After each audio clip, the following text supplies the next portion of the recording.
দোকানি দোকানি ও দোকানি কই গো?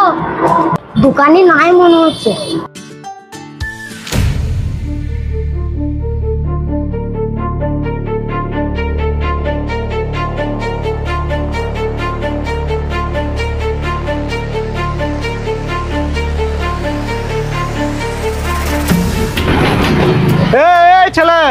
এই ছেলে দাঁড়া দাঁড়া দাঁড়া, এখানে দাঁড়া।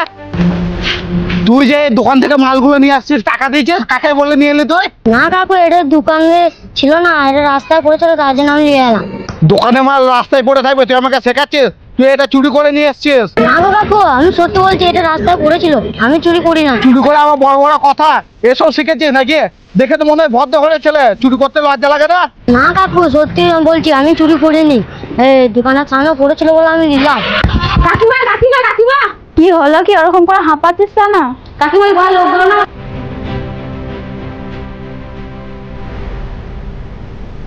এই দেখুন, তোমার না যদি বিশ্বাস হয় না, এই দেখুন, আমি টাকাও নিয়েছি। চল রে, এটা মনে হচ্ছে কারো কাছ থেকে চুরি করে নিয়ে এসছিস। চোর কোথাকারে, চল হাট এখান থেকে।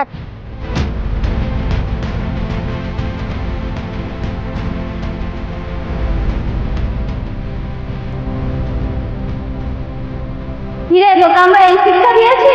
তোকে এত পড়াশোনা শেখালাম কিসের জন্য? চোর হওয়ার জন্য? তোর জন্য সবার কাছে আমাদের মাথা হেট হয়ে গেল। তুই মরলে তোর বেঁচে থাকার কোনো অধিকার নেই পৃথিবীতে। মরতে পারিস না?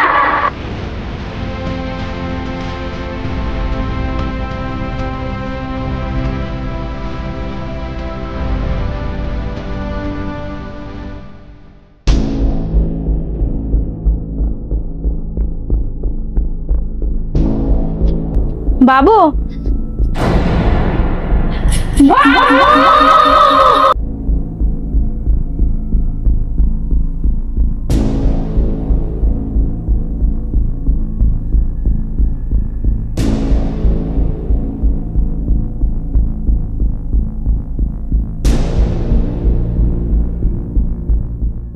তো আপনারা দেখলেন তো, সেই ছেলেটি বা ওই বাচ্চাটি আসলেই কিন্তু চুরি করেনি, কিন্তু চোর অপবাদ দিয়ে তাকে ইমোশনাল টর্চার করলো।